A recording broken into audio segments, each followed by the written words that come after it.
Ele é sócio fundador e CRO da Revo, uma das maiores empresas de aprendizagem digital do Brasil, avaliada em mais de 200 milhões. Eu tomei tanta pancada, eu errei tanto, que hoje eu tenho a capacidade de falar, cara, eu conheço o caminho. Eu não tava me conectando mais com nenhum propósito de estar ali. A vida não pode ser só sobre isso, deve ter algo muito maior me esperando, ainda bem que eu tomei a decisão de empreender. Como que você consegue conciliar uma empresa de 200 milhões, ajudar outros negócios e ainda ser pai de 3 filhos?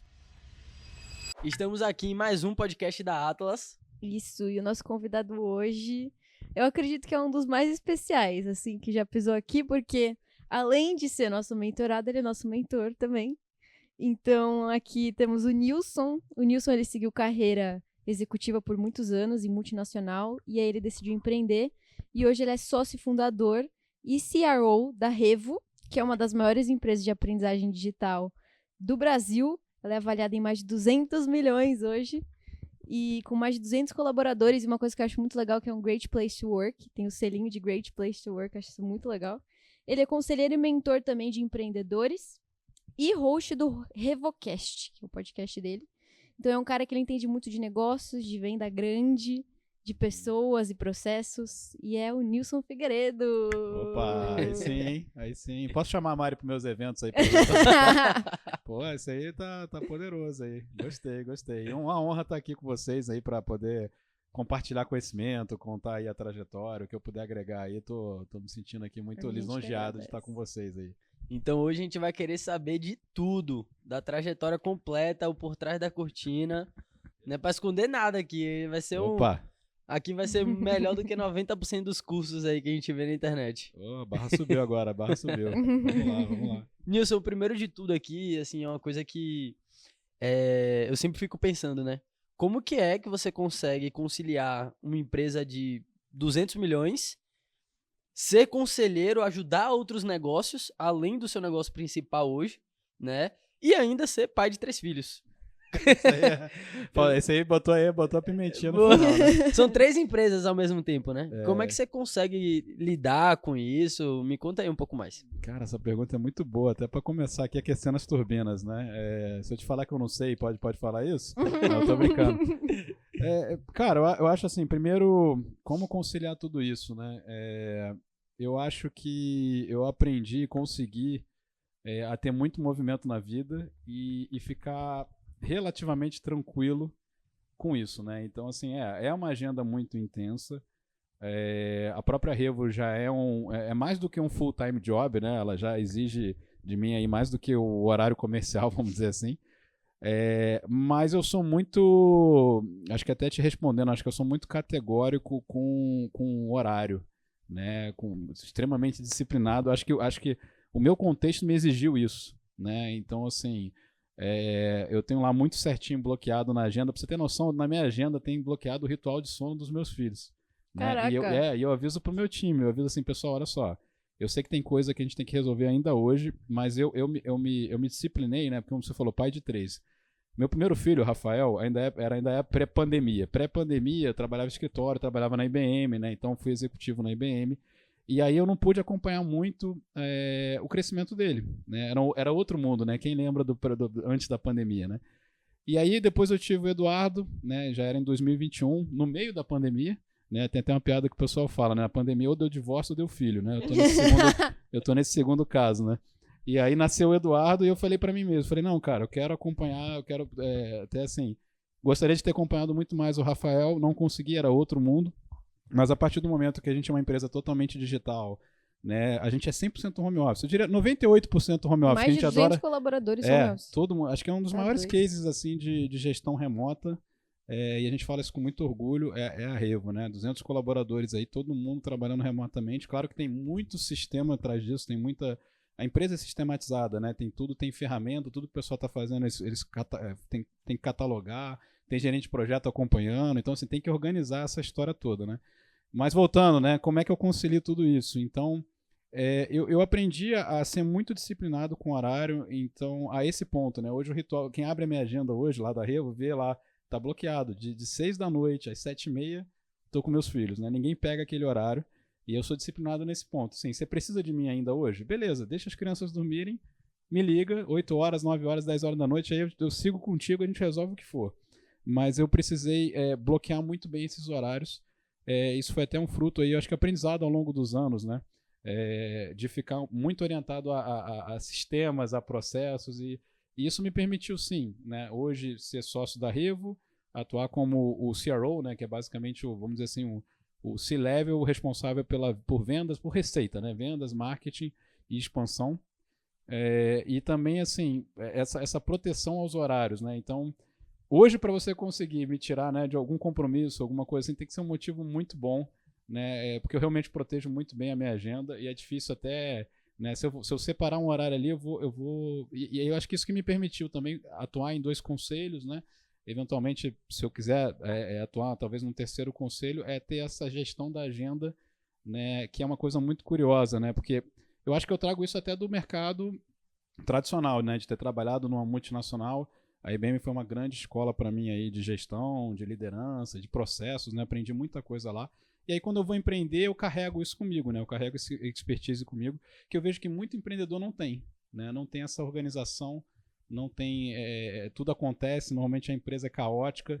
E eu acho que talvez, assim, parte do meu sucesso mentorando outros empreendedores é trazer talvez esse viés ali de uma empresa mais madura, mais organizada, mais estruturada. E uma coisa que eu nunca esqueci, que eu acho que é um insight para quem está ouvindo a gente, né? Quando você vai subindo numa empresa, ou você é sócio de uma empresa, empreendedor, você não tem mais chefe, né? Concorda? Você parou de ser chefe. E aí isso, eu brinco assim, né? Qual que é a vantagem de você ser empreendedor? Você não tem chefe. Qual que é a desvantagem de você ser empreendedor? Você não tem chefe. Então, assim, o que é um benefício pode ser um malefício. Sim, também, total. Dependendo do ponto de vista. E uma vez eu ouvi, né? A gente vai falar muito aqui do poder de ter um mentor, né? E eu escutei de um mentor meu, ele falando assim, cara, já que você não tem chefe, deixa a sua agenda ser o seu chefe. Né? E eu nunca mais esqueci disso. Cara, que legal. Perfeito. Isso. O Google Agenda é o nosso chefe. E seguir a risca. E realmente é uma filosofia. Eu levei isso pra mim, cara, já que você não tem chefe, coloca tudo que você tem que cumprir na sua agenda e deixa a sua agenda ser seu chefe. Aí o pessoal fala, pô, nossa, que prisão, né? Cara, é libertador isso. É libertador, assim. É o que você falou, talvez como é que eu consigo conciliar a Revo, ser pai de 3, né? E ainda por cima ser conselheiro. E digo mais, cara, meu treino físico também tá em dia.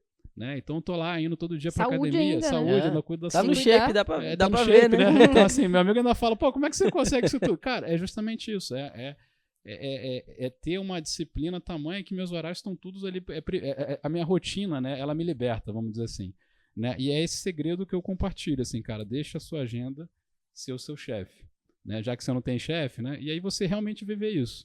E certamente você consegue bloquear o horário para fazer um pouco de tudo.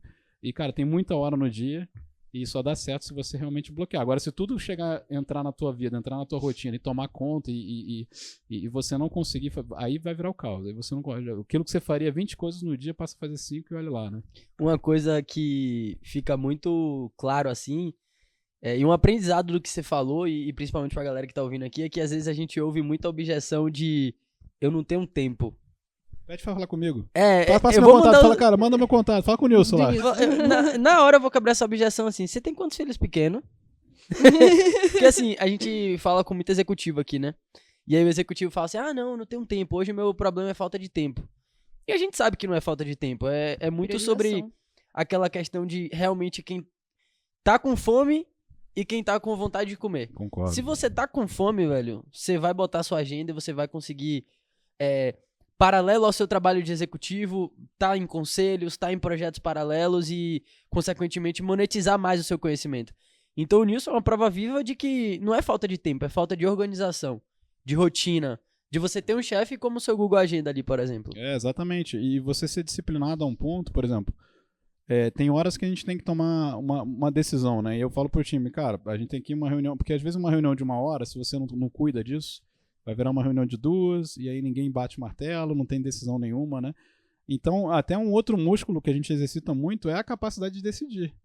Então, às vezes, assim, aí já trazendo um pouco do meu papel como conselheiro, às vezes eu tô lá nas empresas que eu sou conselheiro, e eu falo assim, eu tô lá com 5 sócios, né? E o pessoal tá lá martelando, ninguém chuta pro gol, ninguém decide. Eu falo, pessoal, olha só, eu entendi que ainda tem um ponto ainda de indecisão aqui, mas alguma decisão precisa ser tomada. Né, qualquer que seja. Talvez a gente aqui na reunião hoje, talvez a gente não consiga definir o que será, como será feito. Mas pelo menos vamos definir o que vai ser feito, né? O como a gente vê depois. Então também ter essa clareza do tipo, qual que é o objetivo de uma reunião, né? Então fala assim, cara, até o final dessa reunião, a gente talvez já começar. A gente não vai desenhar o como a gente vai fazer um projeto, mas talvez assim, definir a direção da estratégia a gente tem que decidir.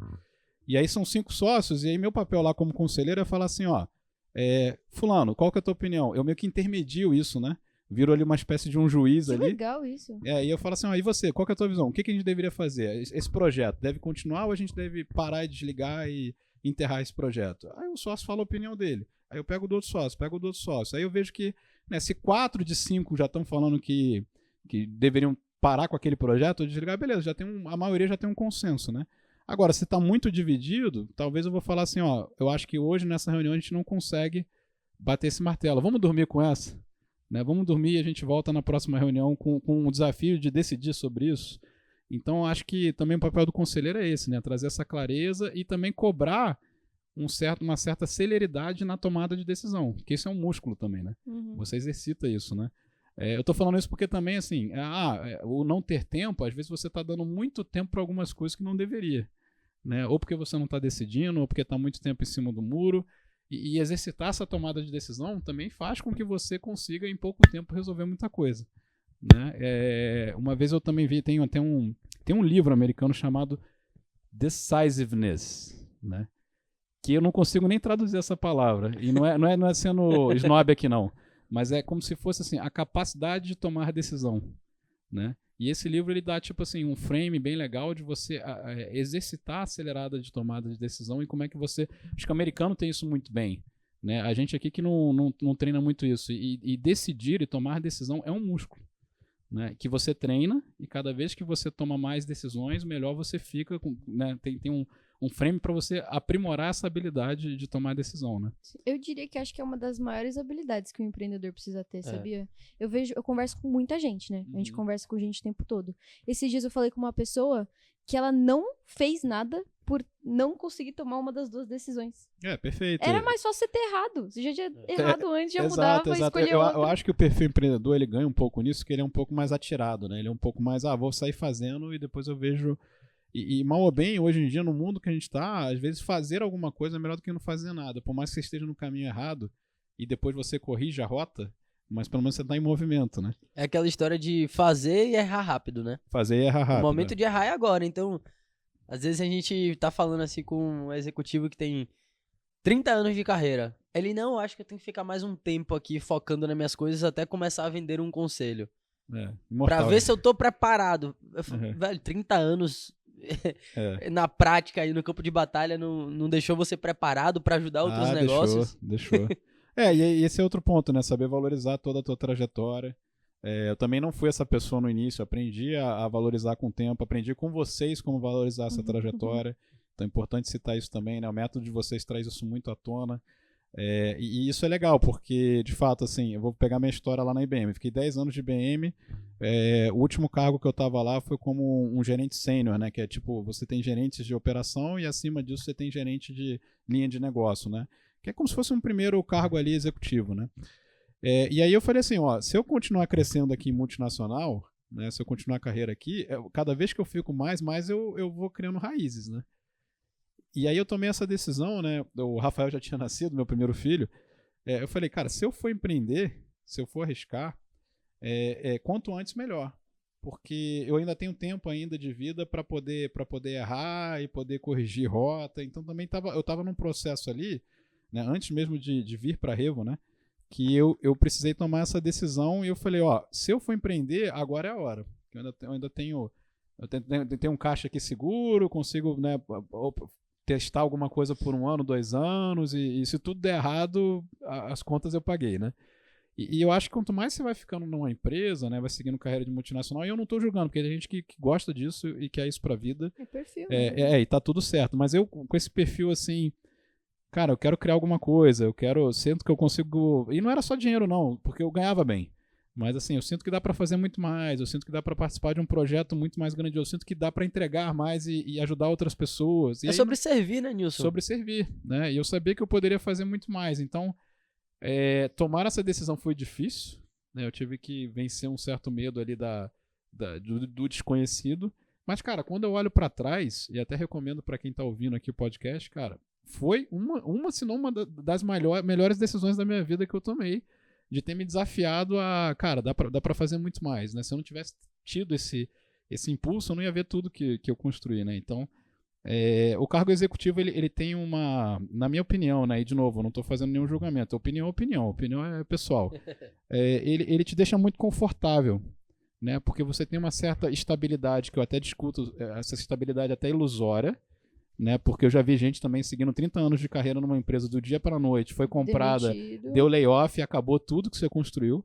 Então a gente que vai criando essa história na nossa cabeça, tô construindo um legado aqui, meu amigo, mas se tua empresa for comprada, ou se ela vier a ter problemas, assim, e quanto mais você sobe na empresa, mais caro você fica, né? Então também tem que tomar um cuidado, porque você está assumindo o fato de não se mexer e não empreender ou não fazer outras coisas, você mesmo você tá virando um ponto único de falha. Se aquilo der errado, né, você não tem onde escorar, né? Você aposta todas as suas fichas numa empresa que você trabalha como executivo. Exatamente. Aí essa empresa decide demitir você. Ou ela foi vendida, ou ela foi, né, enfim, tem muitas possibilidades, né? acontecem movimentos, né? A gente vê empresas aí que chegou a inteligência artificial, ou chegaram alguns produtos, ou chegaram novos modelos de negócio que disruptaram a empresa deixou de existir completamente, né? Engraçado que até no meu tempo de IBM, eu vi a IBM crescer muito, aí veio a Amazon com a AWS, que era parte de cloud. A gente tava até lá esses dias no evento. A gente foi lá. O que ela roubou de mercado da IBM, então eu vi a IBM crescendo muito aqui no Brasil e tal, aí vem a Amazon AWS com a disrupção do cloud computing, né? E a IBM muito grande, para ela fazer um movimento do tipo, vou começar a olhar para isso, aquela curva de um transatlântico, né? Até fazer a virada assim, uma empresa muito grande, quando vi já foi, né? E aí eu vi ela também perder bastante mercado. Eu falei, cara, vai ser isso, né? Redução de custo o tempo todo, redução de custo. Eu não queria ficar vivendo só isso mais, né? Eu era bom nisso, mas eu falei, não, cara, a vida não pode ser só sobre isso, né? Eu falei, deve ter algo muito maior me esperando, ainda bem que eu tomei a decisão de empreender, né? Graças a Deus. Ainda bem que eu tomei essa decisão. E com um filho já, porque a gente sempre fica fazendo conta, né? Já tem um filho e tal. Mas olha que legal, fui empreender, ainda me empolguei, ainda tive mais 2 depois, né? Então valeu a pena, né? Valeu a pena ter tomado a decisão. Muito bom. Mas sabe até que você falou que você saiu da carreira executiva, foi empreender, aí você começou a empreender, cresceu toda a Revo e depois você ainda virou mentor e conselheiro. Então, querendo ou não, foi quase que um plus ali. Foi. Sempre tem um passinho a mais. Foi. E o conselheiro foi legal porque, assim, eu não tava... Deixa eu até primeiro falar desse movimento da Revo, né? Como é que a Revo chegou para mim? Na verdade, assim, eu tava na IBM, uma carreira muito boa, eu não tenho o que reclamar. Na verdade, a IBM me tratou muito bem. Para mim foi uma grande escola de liderança, de gestão de processos, assim. Eu sou muito orgulhoso por essa fase minha profissional. Só que como eu tava querendo fazer alguma coisa, né? Eis que meu sócio lá, o Richard, ele foi fazer um mestrado em educação na Inglaterra. E ele, como conclusão do curso dele, teve que estagiar numa empresa de educação. E ele estagiou numa empresa lá em 2010, na Inglaterra, que era uma empresa de educação corporativa, que é o que a gente faz na Revo. E fazia curso online. Só que assim, tem que viajar um pouco no tempo comigo, porque 2010, assim, curso online no celular, cara, hoje o que você vê de vídeo no celular é até difícil, né, imaginar isso, mas lá era muito pioneiro, era muito precursor. E ele viu isso e falou, cara, quero levar isso pro Brasil. Né? E eu já conheci o Richard, nossas famílias se conhecem há muito tempo, né? Meu pai é super amigo da avó dele e a gente sempre se via aí nas viagens de família e tudo mais. E numa conversa de bar, assim, numa dessas viagens no sábado, né? Eu tava bebendo com ele, ele me falando que ele trouxe lá o projeto, eu trouxe aqui uma empresa da Inglaterra que a gente produz curso online e, cara, olha isso, curso no celular. E aí aquela coisa, né? Eu achei interessante, mas quanto mais eu bebia, as conversas ficavam mais interessantes ainda, né? Eu falei, que legal isso aí, esse projeto. E o Richard, o segredo é beber, então. Não se faz negócio bebendo água, né? Exatamente. Eu acho que talvez o que me impulsionou, faltava só a cerveja mesmo ali pra poder... Faltou o álcool ali pra poder tirar o receio de pular fora, né?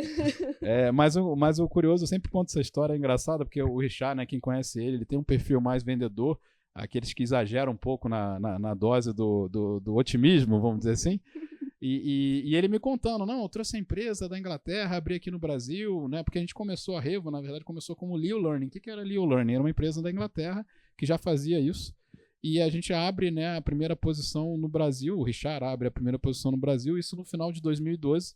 Eu tô conversando com ele em junho de 2013, e ele me falando, pô, eu já fechei não sei quantos contratos aqui no Brasil, tô chegando em 60 funcionários em menos de um ano. Aí eu fazendo conta assim, aí ele falou, cara, isso aqui daqui a 3, 4 anos, aquela projeção linear, né? Otimista pra caramba, que é só subida, né? Nossa, Nada então acontece, né? nada- Não explode nada no meio do caminho, não tem né, nenhum monstro no meio do caminho, não tem tornado, não tem furacão, né? Já viu aquele meme? Então, assim, ele traçou uma linha reta, ele em 4 anos isso aqui tá... Eu falei, caramba... Ele falou, pô, você não quer participar disso comigo? E começamos a conversar, porque isso que é outra coisa legal, a complementariedade de sócio, né? Então, qual que é o lugar de potência do Richard? Curiosamente, até hoje eu estou vendas e marketing, né? Mas até então, lá atrás, né, em 2013, ele era ele era o sócio que ia para os eventos, fechar contrato, ele estava com vendas e marketing. O que ele estava procurando? E ele sabia do meu track record, né? Eu graduado em tecnologia também, a gente tem uma empresa de educação digital, né? Tecnologia para educação. Eu também, né, vim de graduação de tecnologia na Unicamp. Eu segui carreira na IBM, né, com muita essa coisa da orientação por gestão, liderança, processos. Ele falou, cara, esse aqui é o sócio que vai me ajudar, né? O que ele ventilou, né? E ele enxergou mais do que eu. Ele acreditou mais em mim do que eu mesmo, né? Ele viu assim, pô, você poderia ser o sócio que faz a gestão, o CEO, né? A gestão operacional da empresa como um todo, porque eu estou precisando de ajuda, crescendo rápido, já está começando a ter uma certa desordem. Ele foi até muito leve nessa palavra. Porque depois o que eu vi era... depois eu saio da IBM e vou para uma startup. Eu vou para uma startup com 50 funcionários. Né? Ele é vendedor. Então, assim, uma pequena desordem. Depois eu até conto, assim, se tiver podcast aqui, 4 horas de podcast, que eu tenho de história para contar.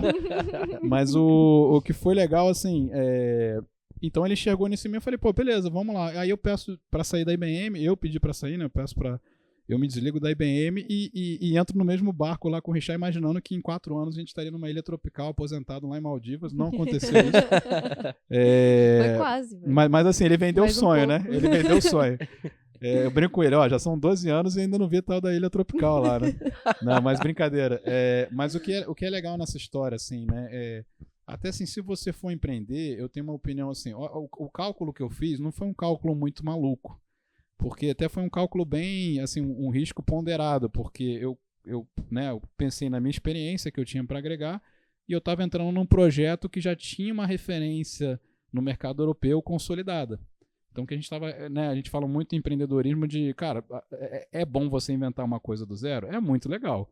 Se você conseguir, meu amigo, parabéns, mas é muito mais rápido se você puder modelar, né, poder ter lugares ou empresas ou modelos que você consegue se inspirar para você também fazer algo parecido. É um caminho mais comprovado, né? Então, na hora de eu decidir empreender, eu olho para uma referência. Pô, a empresa já existe na Inglaterra, é consolidada e está crescendo. O que a gente está fazendo é trazendo esse mesmo modelo para o Brasil e vamos ver onde isso vai dar. E aí, na nossa história, assim, o que acontece? O Richard, quando trouxe a empresa, a gente tinha sócios ingleses, né? Então, quando ele trouxe uma marca. O inglês, assim, o pessoal fala, a Inglaterra deve ter colocado muito dinheiro no Brasil. Não colocou. Ela pagou o mínimo ali para abrir empresa no Brasil, uma joint venture, e aí metade era sócios ingleses. E o que o inglês falou? Cara, eu vou entrar nesse negócio, eu não vou operar a filial Brasil. Não era filial, né? Era uma empresa mesmo, uma joint venture. Mas ele, cara, eu não quero operacionalizar o Brasil. Vocês vão fazer isso. Vocês que vão fazer o marketing da coisa, vocês que vão fazer as entregas. O que eu vou fazer? Eu vou aportar o meu conhecimento, eu ensino vocês como fazer, e vocês usam a minha marca. Então esse que foi o combinado para começar a operar no Brasil, o que ajudou a gente a crescer nos primeiros anos, né? Que a gente se apoiava numa marca de fora, mostrava os que o Richard usou muito isso, né? Eles não eram sócios atuantes? Tipo não, assim, não, zero? muito pouco. Assim, mas eles, outra coisa também, eu falei, pô, eu já trabalhava para americano na IBM, né? Aí eu falei, quando eu for empreender, vou ter sócio em inglês. Então eu já falava, tinha que explicar problema em inglês para americano, agora vou ter que explicar problema em inglês pro britânico, né? E assim, foi curioso, porque ter tido sócios ingleses também, o aspecto cultural é muito interessante, né? O que eu aprendi, né, eu e Richard, a gente quando entrou, o inglês se colocou à disposição de ensinar. Mas não era uma coisa que ele entrava e participava, não. A gente que tinha que provocar eles, pô, me fala mais. Se eu não extraísse deles, eles também não iam, eles tinham muita coisa para fazer, né? E a gente era só uma operação pequena lá que eles eram sócios. Mas o que isso permitiu a gente fazer? Foram pelo menos aí, que eu me lembro, aí 4 anos seguidos que a gente ia para a Inglaterra, ficava 3 semanas lá. né, com os ingleses, aprendendo como eles faziam, e aí o Richard mais com viés de vendas, de marketing, e eu com viés da solução em si, né, da parte tecnológica, da entrega, dos processos. Mas, cara, esse intercâmbio com os sócios ingleses, cara, ele me ajudou muito, porque aquilo eu já tinha, vamos dizer assim, uma expertise que eu ganhei da IBM, e aí quando eu me conectava com os ingleses, eu aprendi, como é que eles geravam, né, faziam a gestão da empresa, quais eram as métricas, como é que eles sistematizavam a coisa, como é que Era quase calculavam. um mentor. Não, era um mentor. Na verdade, assim, para operar eu já era do setor de tecnologia, mas tecnologia para educação era novo para mim. Quem que me mentorou? Os ingleses, né? Entendi. Então, o meu par lá, que era o diretor de operações da Inglaterra, eles me conectaram com ele e eu extraí o máximo dele. Falei, cara, como é que você faz tal coisa? Aconteceu esse problema no Brasil, como é que você resolve? E eu provoquei com ele, além de eu ter viajado para lá, ficava 3 semanas, quando eu voltava, eu tinha uma cadência, um ritual semanal com ele, onde eu contava o que estava funcionando no Brasil, o que não estava. Ele já tinha passado. Então assim, o que eu acho que é uma grande, o que eu gosto no que vocês fazem, e talvez não está muito claro para quem está escutando a gente, cara, qual que é o papel de um conselheiro ou de um mentor, né? E se você vai para mercado ser mentor, ser conselheiro, o que você está vendendo? Você está entregando basicamente 2 coisas. Você está entregando clareza e tempo. É isso que você está vendendo. Clareza e tempo. Você tem que ter essa clareza em falar isso. Por quê? Porque o que é o ponto? Se você alguém te procura para eu quero chegar onde você chegou, ou estou passando por algo parecido que você passou, e para eu não cometer nenhum erro, quais foram os erros? Cara, é muito valioso isso. Então, para eu não cometer erros que os ingleses já tinham cometido, o que eu me apoiava no meu mentor? Pegar a clareza com ele, do tipo, eu tô nesse momento, o que você faria? E aí ele me dava a clareza de qual era o próximo passo. E isso, para quem tá empreendendo, é muito importante. Senão você bater a cabeça. Você tem, assim, ninguém te dá um mapa, né, para onde ir, é tudo escuro. Então coloca luz nisso, né? Traz uma clareza. Claro, no momento que você tá aqui, provavelmente você tá tendo esse tipo de dor, esse tipo de desafio, e eu recomendo isso. Então você dá essa clareza. E por que também você tá vendendo tempo? Porque se você for fazer sozinho, não é que você não vai chegar lá, mas provavelmente você vai tropeçar muito mais, você vai errar muito mais. Então aquilo que talvez você conseguiria chegar em 5 anos, você vai chegar em 2, vai chegar em 3, porque tem alguém ali te falando, eu já fiz por aqui. Tanto que a gente fala muito, né? O papel do conselheiro, eu dou recomendações e eu nunca falo assim, faça isso ou faça aquilo, né? Eu falo, na minha experiência, o que eu fiz foi isso e não deu certo. Não significa que se você fizer, não vai dar também. Mas na minha experiência, quando eu fui por esse caminho, eu não tive uma boa experiência. O que você vai tomar a decisão, né? Então, assim, eu não posso tomar a decisão por você, mas eu, como conselheiro ou como mentor, eu falo, eu fiz esse caminho, isso não deu certo. Cabe a você avaliar se você vai pelo mesmo caminho ou não. Assim como, eu fiz esse caminho, isso aqui deu muito certo para mim. Não significa que vai dar muito certo para você. Mas, pelo menos assim, quando eu trilhei meu caminho, isso aqui deu bom, né? Então, eu recomendo você considerar algo parecido, mas quem toma a decisão é sempre quem está ouvindo e não você como mentor ou conselheiro, né? Sim, é bom porque eu gosto de falar que as pessoas sempre conseguiriam fazer sozinha, que nem você falou, e a gente acelera o processo dela. Só que ela também precisa saber tomar as próprias decisões. Ela não pode ter uma dependência de tudo que ela vai fazer, ela tem que perguntar. E assim, é bom, tem que perguntar, lógico, que a gente acelera, a gente responde, a gente ajuda. Só que a ideia é não criar uma dependência da pessoa só conseguir tomar decisão com a gente. Então eu gosto quando você fala isso de eu fiz assim, você tem que tomar sua decisão, porque eu não vou ser CEO da empresa do cara. Exato. O cara precisa saber tomar decisão também, ser independente, querer correr atrás. Exatamente. Isso de aprender ativamente, que nem você fez com os britânicos, eu não acho todo mal. Vocês procurarem eles irem atrás. Foram os mentores que eu tive, né? E aí eu carrego tudo isso e posso falar, claro, aprendi muito com eles, né? Eles ensinaram muita coisa, claro, mas eu não escondo também o mérito nosso de ter conseguido, né, pegar o que eles ensinaram e aplicar no Brasil, tanto que depois, né, por que a gente sai de Leo Learning e vira Revo? A gente foi também criando a asa própria, criamos produtos que só existiam no Brasil, né, e aí chega um momento onde a empresa inglesa, ela compra, né, isso foi lá para 2020, alguma coisa assim, ali no início da pandemia, ela compra uma empresa chamada GP Strategies, que tinha posição no Brasil. E aí, sem querer, foi acidental, a gente começa a concorrer com os nossos próprios sócios, né, porque ela foi crescendo com a aquisição e compra uma empresa que já compete no mercado brasileiro. Então aí foi muito amigável a conversa, mas assim, a gente tinha que tomar uma decisão. Eles cresceram absurdamente com a aquisição de empresas, abriram capital na Bolsa de Londres, crescendo com a aquisição, e aí e o mercado brasileiro era só nós. A gente tinha um acordo, né? De quem operava o mercado do Brasil e América Latina era somente a gente, assim como a gente não poderia vender no mercado europeu, né? E nos Estados Unidos. Mas enfim, aí eles compram uma empresa no Brasil, concorre com a gente, então a gente tem que tomar uma decisão. E aí a decisão natural, e fazia total sentido, porque a gente já tinha ganhado, né, fazendo vários produtos só existiam no Brasil, a gente já estava se descaracterizando da empresa mãe, e a gente conversa da saída deles, né? E aí foi curioso que a gente compra de volta, né? O sócio, a gente conversou, quem quer comprar, a gente aumenta a nossa posição e compra de volta a posição dos ingleses. Os ingleses saem da sociedade e aí eles falam, tudo bem, a gente está saindo, mas você não vai poder continuar usando a marca, né? E aí acho que a gente vira Revo, porque em 2021 a gente, né, saindo da sociedade dos ingleses.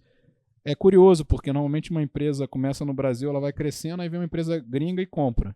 A gente começa como uma empresa gringa, ao contrário. Começa como uma empresa gringa, cresce no Brasil e a gente compra de volta a parte dos gringos e vira... Mas foi muito bom pra vocês também ter comprado de volta. Foi até porque... Foi a melhor coisa que... Foi, a gente acreditando no projeto, né? E, assim, o filho criou asas, né? Cresceu e quer seguir vida própria. A gente sabia que tem ainda, né, um espaço de crescimento bem interessante no Brasil. A gente compra de volta a posição e vira, em 2021, uma empresa 100% brasileira. E aí, a gente sempre foi Leo Learning liderando a revolução, né, liderando a revolução da aprendizagem. Revolução, revolução, revolução. Aí que nome que a gente coloca? Sai Leo Learning e a gente vira Revo de revolução, naturalmente. E aí a gente vira uma empresa 100% brasileira que está crescendo. Hoje é um dos maiores players aí do setor. Mas muito orgulho dessa trajetória toda aí para poder chegar até aqui, né? E assim, um dos pontos importantes foi justamente ter um mentor nesse processo, né? Obviamente, assim, mérito, eu posso dizer que a responsabilidade é até mais de vocês, mas... Responsabilidade e interesse, né? Exato, e o que eu fico vendo, assim, é que às vezes, quando a gente vê uma pessoa que duvida se é interessante ou não ter um mentor, automaticamente a gente já tem aquela percepção ali que é uma pessoa que tem um nível de instrução um pouco menor. Talvez, até brinco assim, falo, quem toma café com açúcar não dá pra confiar. E é a mesma coisa, se uma pessoa não tem um mentor, é difícil confiar nela, né? Sim. Então, pra ver que, assim, várias histórias, desde quando você tá pequeno, médio, grande, sempre vai ter um mentor junto com você. Eu acho. Né? Não, e pode ver assim, se você for entrar em qualquer assunto de alta performance, seja em atletas, esportes esporte de alto rendimento, empresa e tudo mais, se você vê, eu não vejo um caso que não tenha sucesso que ele não fala, pô, eu tive aqui um técnico, eu tive aqui um mentor, eu tive alguém que me olhou, porque o famoso, eu gosto de chamar, né, é o famoso tubarão no tanque, né, a história do ele tipo... que trouxe o famoso tubarão no tanque, essa história veio a gente usa todo santo dia essa história. Todo mundo conhece já o aquela tubarão. Pessoa, antes até de eu contar do tubarão no tanque, né, que eu acho que é legal aqui explicar pra todo mundo, é a famosa história de você treinar com um personal trainer, né, você já treinou sozinho? Versus treinar com personal, eu treino com personal.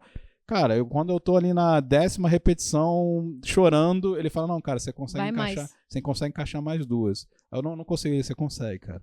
E ele arranca esses 20, 30% a mais de mim, e curiosamente é isso que faz crescer né, de fato, você faz diferença esses 20, 30% a mais. Então, quando você leva isso para uma empresa, pô, imagina colocar 20 a 30% a mais de resultado. Né? Você já está falando de faturamentos milionários, cara, quem não quer aumentar 20, 30% que seja, quanto por baixo, né? É muito, né? Então é importante ter o tal do... E aí eu já trago aqui o tubarão no tanque aqui.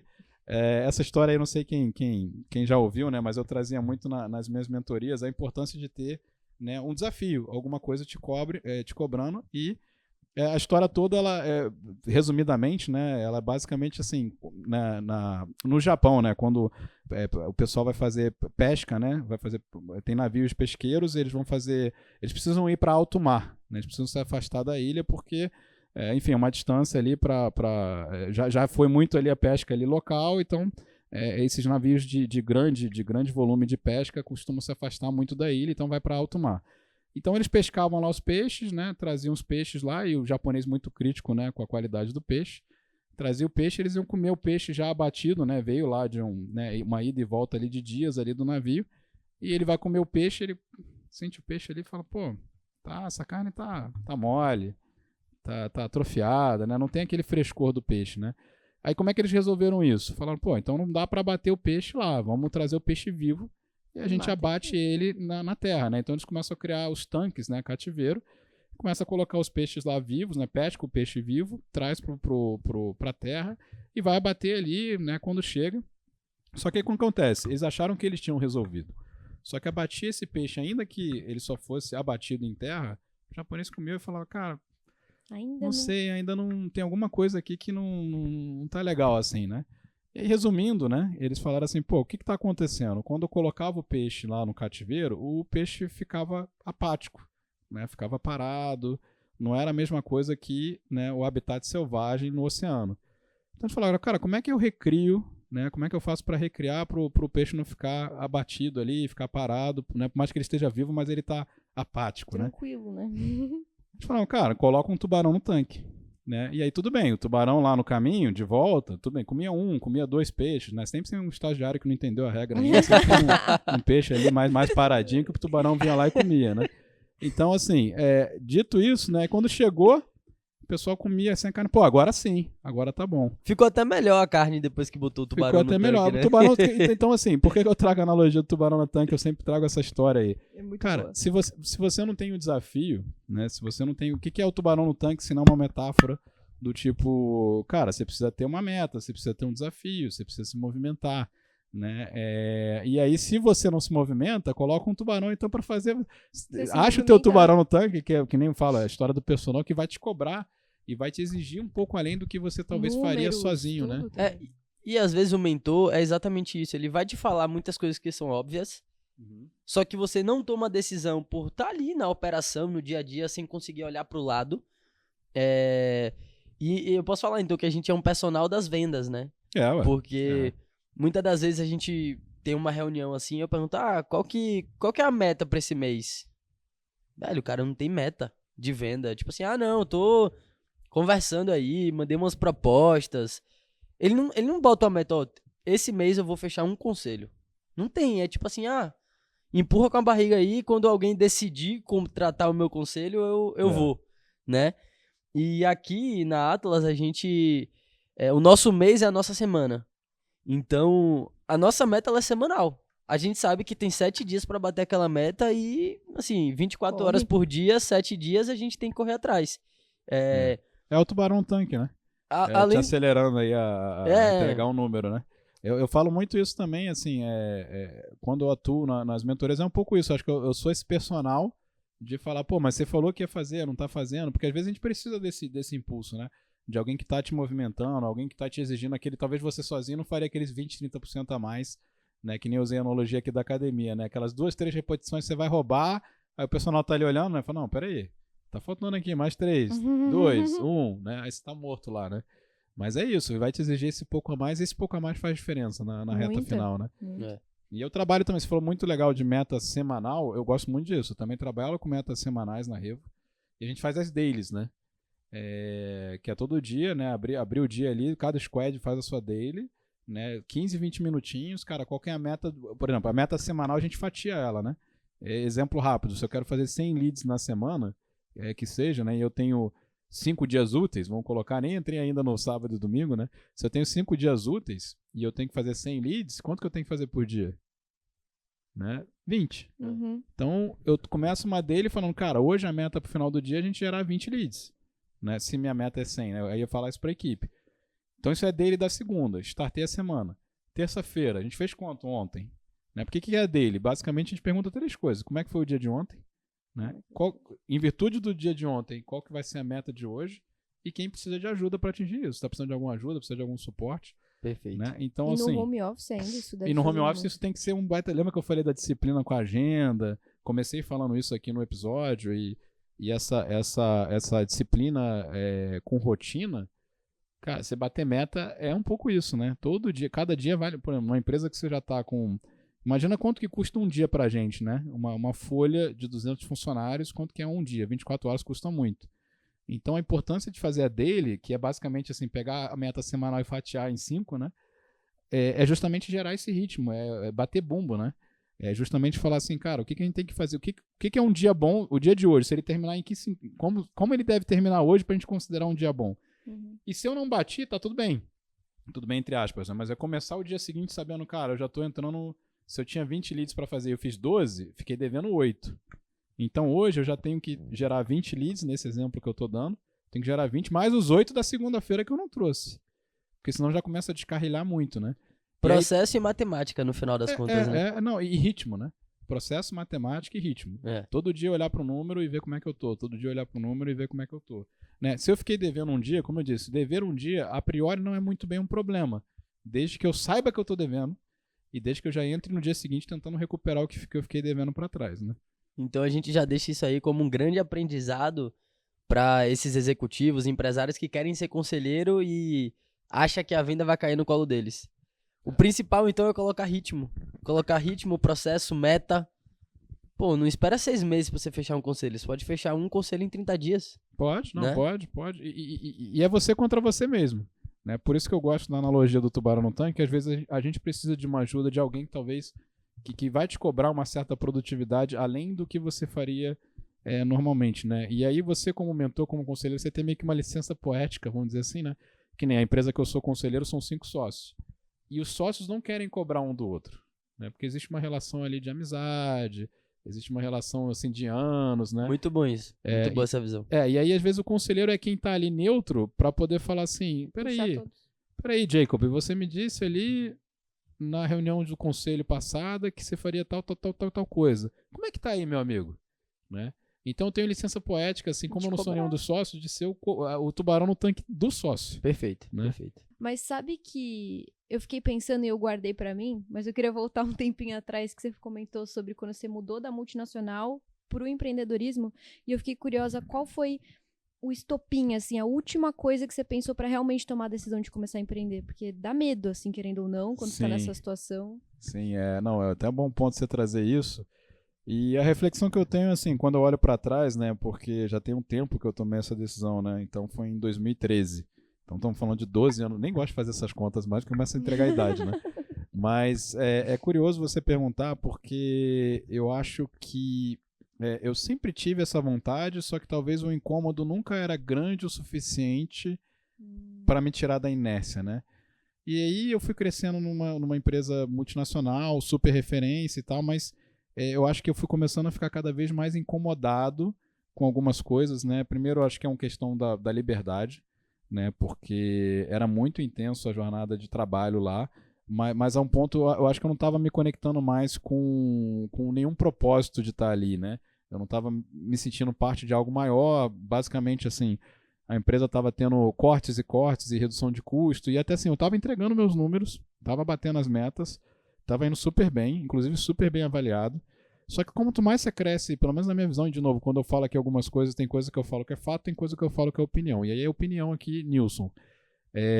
Chegou num ponto onde eu estava crescendo muito em multinacional e eu percebi assim, cara, é um jogo que não que eu não sabia jogar esse jogo, eu estava crescendo, então sabia jogar, mas era um jogo do tipo, você não só trabalha bem, mas você tem que também fazer um marketing do teu trabalho o tempo todo. Algumas pessoas chamam isso de politicagem, né?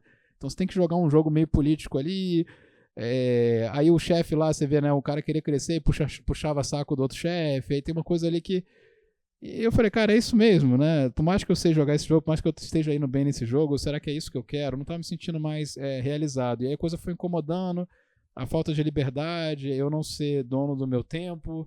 Né? Tô curioso, a gente falou de tanta coisa que eu faço no meu tempo, né? Mas eu quero fazer, né? Uhum. Então, assim, tava ali entregando resultado, e aí você vê, assim, empresa que tem essas coisas de meta de redução de custo para entregar valor para acionista, esse jogo o tempo todo, eu falei, cara, o que eu tô fazendo aqui, se não, né, só entregando redução de custo, é esse jogo que eu vou jogar, é isso mesmo? Então eu não tava me sentindo realizado, né?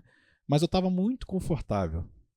Aí que tá, você tem salário bom, né, você tem prestígio, né, de estar numa empresa, você tá numa posição alta, também. Você tem uma fake, né, uma segurança, uma estabilidade que é ilusão, tá? Mas tem uma suposta, você tá numa empresa grande, cara, né, até carreira feita, então assim, mas essa coisa e essa estabilidade ela é falsa. Eu vi muita gente que apostou nisso, a gente falou, né, de 20 anos de empresa, de repente, pum, é desligado.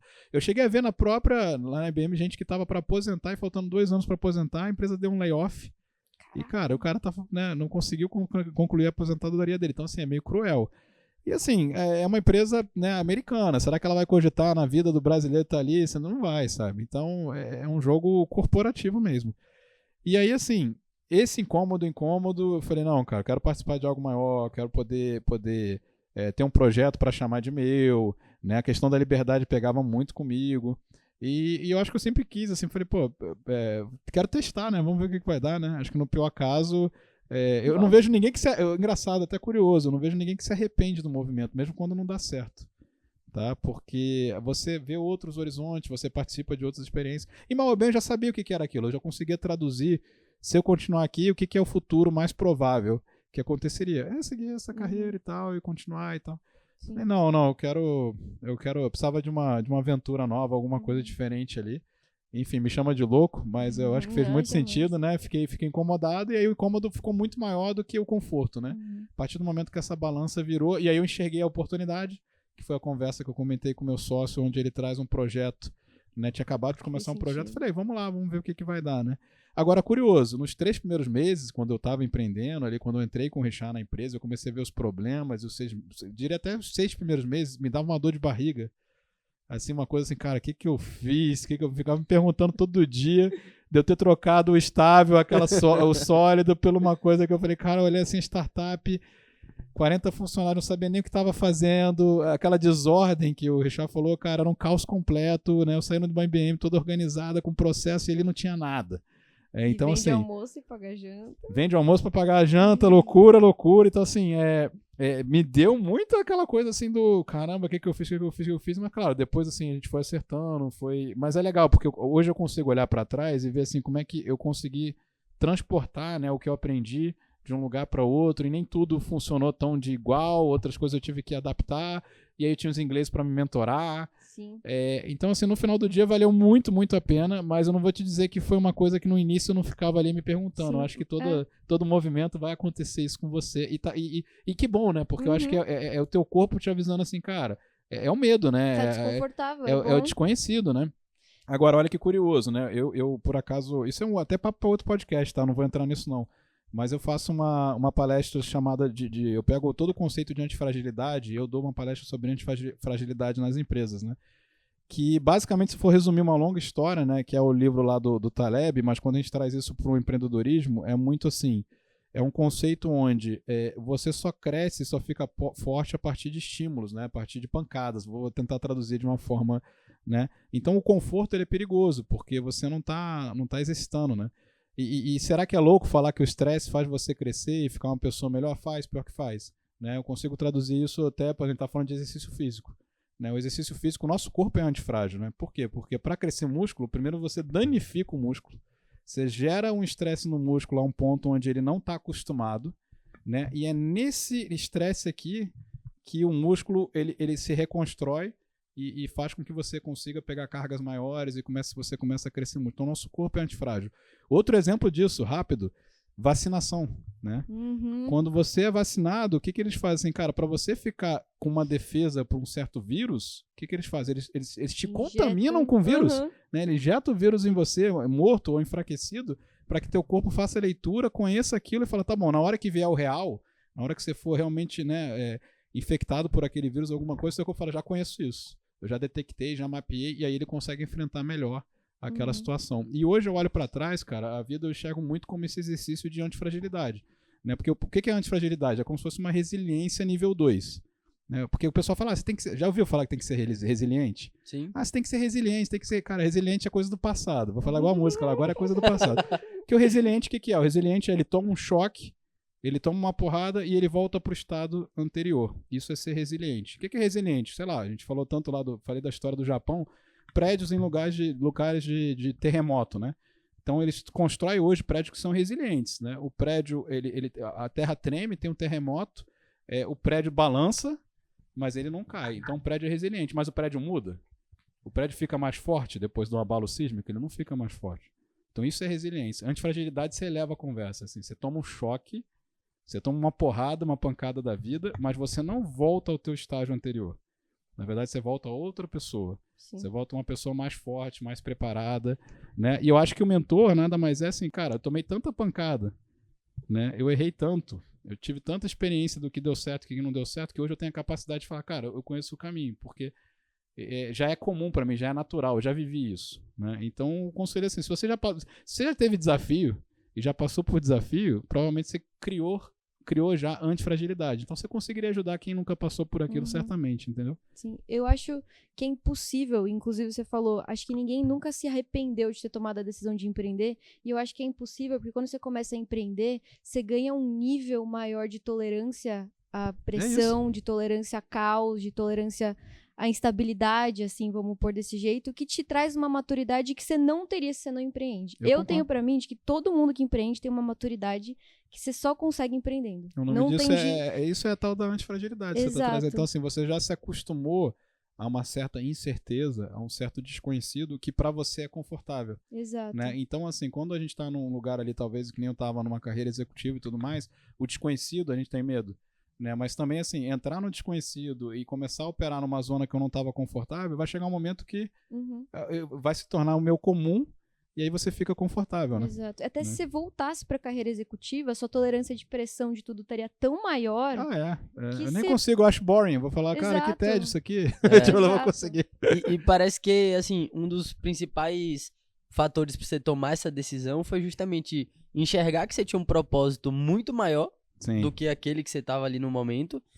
Obviamente, ganhar muito mais dinheiro, porque você não ia ter um teto. Sim. E quando você olhou essas duas coisas, foi, assim, o que parece, né, que quando você olhou essas duas coisas, você falou, não, vou tomar essa decisão aqui. Eu acho que eu já tava incomodado há um tempo. Eu já tava pensando nisso, eu estava esperando passar o barco, né? Aí, de repente, quando passa o barco ali, ó, uma oportunidade aqui, eu falei, pô, agora é a hora. Se eu não fizer isso agora... Então, assim, eu vejo que muita gente que a gente conversa, uma das objeções ali é justamente esse momento de, será que eu devo começar agora, né? Então, se você fosse ajudar essa pessoa, o que você falaria, assim, pra ela? Cara, primeiro anda com quem fez, né? Se conecta com quem fez, porque... O famoso mentor, né? O mentor é assim, aquela coisa, escuta conselhos de quem já chegou onde você quer chegar, né? Então, se você tá numa carreira executiva e você quer dar um movimento para empreender, cara, se conecta com a gente, se conecta com quem já fez o mesmo movimento, né? Procura entender comigo como é que foi, o que eu faria e tal, porque eu poderia ajudar essa pessoa a fazer o que eu fiz que não foi muito bom, o que eu fiz que deu muito certo, né? E aí com isso, né, você fazer um movimento mais calculado, que parece loucura, mas não é um movimento muito racional, é um movimento calculista, dá para fazer diminuindo muito o risco, né? Eu acredito que eu fiz isso, então tem técnica também para fazer isso, mas você não vai aprender isso falando com outro executivo. Né? Entendeu? Eu tô aqui numa empresa, eu quero talvez empreender. Se você for falar com outro que não empreendeu, porque ele vai te transpor o mesmo medo que ele tem, né?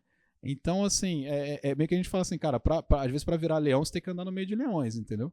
Então é um pouco isso. A águia só anda com águia. É um pouco isso. Você tem que estar conectado, talvez tem que estar numa ambiência que vai mais te impulsionar para, cara, vamos fazer isso junto, vamos fazer dar certo do que você ficar num ambiente que não é pró, ou não enxerga isso, ou só teve caso... Por exemplo, um dos maiores erros antes de eu empreender foi ter conversado com um amigo que o pai dele faliu, né, a ter empreendido. O que ele carregou para mim? Ele, obviamente, até hoje ele é CLT, mas o que ele carregou para mim? O mesmo medo que ele viu o pai dele, ele pegou o trauma dele e traduziu para mim. Falou, caramba, meu pai tentou fazer isso, tentou fazer o quê? Ele não fez o que eu fiz, entendeu? Então depende muito de com quem você fala. A ambiência é muito importante, né? E hoje acontece um movimento no mercado que pode-se dizer que é o novo mercado da educação, né? Que é justamente você aprender com quem faz, com quem tá no campo de batalha. Correto. Então tá acontecendo muito esse movimento das pessoas pararem de procurar mais MBA, uma pós, aprender com os professores ali, vamos se dizer. Que nada mais é que um acadêmico, né? Ele não é um empreendedor, né? Então, hoje a gente que é empresário, a gente sabe que precisa de uma resposta rápida. Às vezes é um áudio que a gente manda que resolve um problema imenso na empresa de alguém, numa operação de um cliente nosso. Então, é muito mais fácil você ter essa resposta imediata com um mentor que tá ali no campo de batalha, que tá vivendo isso no dia a dia, do que no MBA da vida, né? Num certificado que você vai tirar ali. Que, mano, é certificado. Eu quero o cara que tá no campo de batalha, pô. Você me lembrou de uma coisa, assim, eu não sei qual que é a opinião de vocês, acho que eu vou jogar uma polêmica aqui no ar, mas a gente tá falando tanto dos exercícios, né, da parte do exercício físico, fazendo analogia, né, Mas assim, você já viu o personal que você olha pro corpo dele, né, e ele é obeso? Né? Eu fico reparando isso direto. Eu vejo uma pessoa com personal assim que eu falo, não é possível que essa pessoa tá com esse personal. Então, e meu personal, ele fala isso, cara, você olha meu personal, é bodybuilder, ganhou campeonato e tal, assim, não que eu queira ser como ele, mas assim, ele sabe o caminho, né, ele já passou, né? Ele já trilhou aquele caminho, então se eu for pegar orientação, pô, eu vou pegar de alguém que tá com alguma, né, tá acima do peso, cara, é estranho, né, e de novo, eu tô jogando uma polêmica que tem gente que vai ser contra isso, mas eu acho assim, e o mesmo é verdade, você vai querer ouvir conselhos sobre empreender de quem nunca teve empresa, sabe, e tá até curioso, né, parte da minha trajetória, né, eu ter feito parte lá, de ter sido também um dos fundadores da Anti-Escola, que foi justamente uma escola... Do Thiagão lá, né? Hoje tá com o Thiago, uma escola de negócio para empreendedores feita por empreendedores. Né? Então é justamente esse conceito e deu muito certo, tá? A escola, assim, cara, eu fiquei 4 anos lá com eles e até foi de tanta mentoria que eu dei lá que eu acabei virando conselheiro. Sim. Como fruto aí da minha trajetória lá enquanto eu tava na anti-escola, mas nada mais foi do que a gente poder ajudar outros empreendedores contando, né, e compartilhando o mesmo caminho que a gente já trilhou.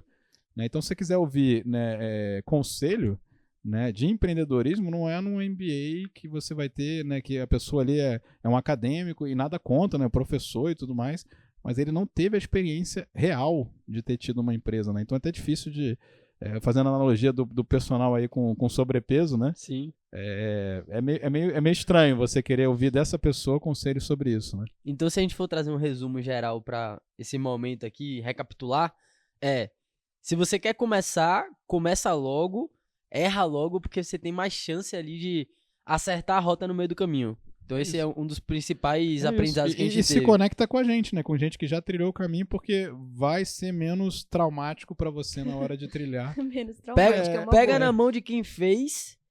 Primeiro, começa logo. Não fica esperando passar o dia, virar o ano, virar o semestre. Começa logo. Tem muito isso, né? Ano que vem eu começo. Mano, né? Que ano que vem, filho? Você fica Quanto pensando, tempo é esse que você... Que calendário é esse que você tem que eu não tenho? Eu não gosto disso de sazonalidade. Gente. Não, as pessoas realmente esperam o ano acabar. E o segundo, né? Pega na mão de quem fez. Mas isso que você tá falando, de novo, é o conforto e a falsa estabilidade de uma pessoa que tá seguindo uma carreira e tudo mais, né? Ela tá confortável, né? Então, se ela não criar o desconforto para ela mesma, ela provavelmente não vai mexer, né? Agora, se ela soubesse o quão bom é estar do outro lado, provavelmente ela se mexeria. Né? Eu tenho até uma história, assim, bem rapidamente que eu vou trazer aqui, mas o momento que eu mais cresci, assim, de um lugar que eu tava, que, assim, vamos dizer que começando a empreender, foi quando eu comprei um primeiro curso, que eu paguei ali seus 15 mil reais, que eu só tinha o limite do cartão e a primeira parcela. O momento que eu mais cresci foi quando eu tive um mentor. E aí, assim, desde então, acho que a gente... não para de comprar mentoria um segundo. Vício. Depois que você começa, não volta mais. Não dá, porque... eu sou um desses aí. Porque dá ROI o negócio, né, Nilson? Sim. Dá ROI, você paga 150 mil ali Sim. no mentor, você faz 500 mil, ou seja, Sim. a conta fecha. E não é solução mágica, a gente aplica tudo também. A gente é muito executor. Não, e tem que ser. O Nilson falou com a gente do podcast, a gente comprou uma mentoria de podcast, investiu nas ações de podcast e já tem 10 episódios gravados. Exatamente. Então, assim... E certamente vocês não vão parar aqui. Não. E essa o evento também, ele falou no dia mesmo a gente decidiu a data, tudo onde seria, já fechou o lugar. Essa semana tem mais 3 que a gente vai gravar. E é muito legal o que a gente tá podendo fazer aqui de compartilhar os insights com quem tá, com a audiência de vocês. Porque, cara, acho que não tem nada que agrega mais valor do que compartilhar conhecimento, né? E é legal vocês também dando luz, né? Porque tudo que vocês estão fazendo aqui, fazendo essa devolução, né? Porque mal ou bem é conteúdo gratuito, né? Então, assim, se a pessoa, no pior caso, ela não fez a metodologia de vocês, que aliás eu super recomendo, mas não fez, cara, só esse conteúdo aqui, né? Essa pessoa já tá tirando um baita valor do conteúdo gratuito de vocês, né? E assim, Nilson, é muito do que eu falo na reunião, o pessoal acompanha, você também está por dentro, mas às vezes assim, velho, mesmo que não seja com a gente, pra você mesmo, pensando em você agora, vou te servir de alguma forma, por mais que você compre um produto nosso ou não, só começa, né? Porque o mais difícil é você começar. Seja com a gente, seja com o fulano, com o Zé da esquina. Começa, vai, bota a cara a tapa e não fica deixando amanhã, ou daqui a 6 meses, ou pra ano que vem. Começa logo, velho.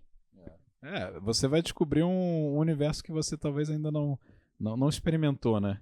E aí, pra mim, eu acho que é o que fica, né, de toda essa conversa que a gente tá tendo aqui, o que fica é assim, cara, sério mesmo que você vai viver uma vida sem nem saber como é que seria? Eu não consigo. Porque eu acho que esse era o limite do incômodo, assim. Eu falo, cara, eu nunca vou saber.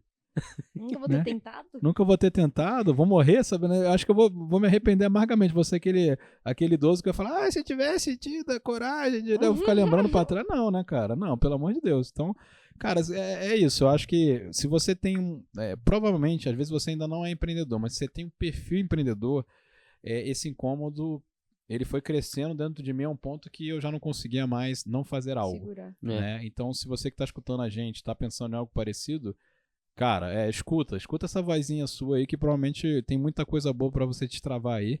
Só tá faltando dar um salto de fé, né? Dá um passinho pra frente e conta com gente experiente como vocês, né? Ou entre em contato com a gente, sei lá, vamos trocar experiência, que nem você falou, não é nem a venda de um produto, mas vamos trocar experiência que às vezes você só tá precisando até às vezes de uma inspiração. Tá precisando de ouvir de alguém que conseguiu fazer esse movimento e deu muito certo, né? E é aquela coisa, não é que você vai trabalhar menos, né, Nilson? Vamos ser reais aqui.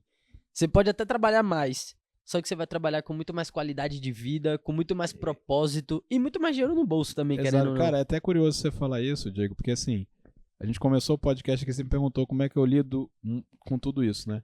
Cara, eu vou te falar uma coisa, se eu te falar que eu não encaro isso muito mais como, talvez assim, pra mim doía mais trabalhar ainda como CLT e tal, assim, pesava mais em mim, acho que, sei lá, não sei explicar, mas numa esfera mais de drenar energia, uma coisa mais, talvez eu não sentia tanto prazer na coisa, a um ponto de que hoje eu faço tudo isso que você falou aí e Com cara, vontade de faço com fazer. vontade, com energia, com muita e me sinto muito mais realizado, né? Então, assim, por exemplo, não tem nada melhor pra mim do que ouvir de um mentorado ou das empresas que eu sou conselheiro, de falar assim, cara, eu fiz aquele negócio que você me falou e, cara, deu muito resultado. Então, assim, ele tá rindo, eu tô rindo, eu dou risada, dá risada, tá todo mundo feliz, né? É bom. Cara, a gente viveu na pele isso, né? Cara, a gente comemora junto, né? Eu acho que quando você tá ali lutando no dia a dia ali com a pessoa pra ela poder ter resultado e ela tem resultado pra mim, cara, isso aí não tem feedback preço, melhor não tem do que eu ver alguém que, pô, tá ali, eu tô ali como técnico ali, como esse personal, falando, pô, vai por aqui, e eu começo a ver a pessoa tendo cada vez mais resultado, cara, aí você fica imparável. Isso retroalimenta, me dá combustível, né? Eu falo, cara, agora eu quero fazer mais, né? Agora eu tenho um outro case, né? E você não para, isso vicia também, né? No bom sentido, né? Você fica, pô, cara, a realização transcende você, né? Porque é uma coisa assim, tudo bem, quando eu atuava lá em multinacional, talvez eu como indivíduo, eu tava, não vou dizer realizado, mas eu tava assim, satisfeito, eu tava confortável, mas eu não impactava ninguém, né? Então era muito era uma coisa muito egocêntrica, né? Quando você extrapola isso, né? Cara, eu vou te falar, não é nem mais sobre dinheiro, tá? Não é, até pro pessoal vai pegar essa gravação e falar, pô, Nilson, você não podia cobrar nada no conselho lá porque você tá dizendo que não é sobre dinheiro. É diferente, eu aceito o dinheiro. Eu aceito o dinheiro, até em respeito, até em respeito à minha trajetória, mas olha que curioso, eu não preciso do dinheiro. Né? Eu aceito o dinheiro em respeito ao que eu vou te trazer. Né? Porque se eu tô, pô, né? Eu te aumento 1 milhão de faturamento, pô, eu deveria fazer parte disso também, né? Com algum percentual disso. Valoriza seu tempo, valoriza você. Me valoriza o seu tempo. Mas olha que curioso, eu não faço pelo dinheiro. Ou eu não faço porque eu preciso do dinheiro. Então, quando você chega nesse ponto, cara, aí você fica uma máquina. Porque você não tá fazendo por necessidade. Né? Você tá fazendo porque você quer. E é muito. Eu acho que você falou, né? Uma coisa é ter fome, outra coisa é. Cara, você tá com fome ou você tá com vontade de comer? Exatamente. Quando chega num ponto onde você já não faz por uma questão de necessidade, aí você fica pior ainda, você vira um monstro, né? Porque aí você vai fazer porque, cara, é realização pessoal, já não é mais sobre, já passou da fase de ser sobre dinheiro, né? Até isso porque, é muito legal. Até porque a relação de mentor e mentorado é o seguinte, o seu mentorado ali, né, ele vai representar uma venda pra você, mas você vai representar pelo menos 10 pra ele. Então, ele precisa muito mais de você do que você dele. E é nítido isso. É natural. Então, possa ser que esses 200 mil aí de um conselho que você tem não mude muita coisa na sua vida hoje. né, com aonde você chegou, toda a sua trajetória. Mas na vida desse aconselhado, vamos dizer assim, Transforma, muda o jogo. transforma, Muda o jogo. é fora do O cara normal. sobe, ele transcende um patamar que ele nem imaginava. É. Eu acho que isso é legal, porque como eu já enxerguei o caminho e ele não consegue ver o caminho ainda, quando você destrava a pessoa, os caras falam, caramba! Né? Por isso que eu até faço uma brincadeira, às vezes é um salto de fé. Né? E é que, por exemplo, para vocês é um pouco mais fácil. Quando eu falei, cara, vocês deviam ter um podcast, deviam estar fazendo tal coisa, você já é um pouco mais fácil, né? Mas tem alguns que não acreditam, e tá tudo bem não acreditar, mas eu falo, então tá bom, então me dá um voto de confiança e faz um pouquinho, né, pra ver onde você vai chegar. E o cara, pô... Fecha o olho e vai, né? Fecha o olho e Confia vai. que eu já sei isso aí. Confia porque né, eu tenho algum elemento ali que me faz dizer isso, né? Então, isso é muito gratificante, cara, ver o pessoal tendo resultado, porque quando você transcende, né, faz o outro ter resultado, cara, eu acho que aí você te gera mais combustível ainda pra fazer mais e mais, né? Sim, é sempre sobre o outro no final. A gente coloca isso até nas nossas vendas um pouco. É muito sobre o que a pessoa precisa, como a gente pode ajudar genuinamente a pessoa, transformar a vida dela.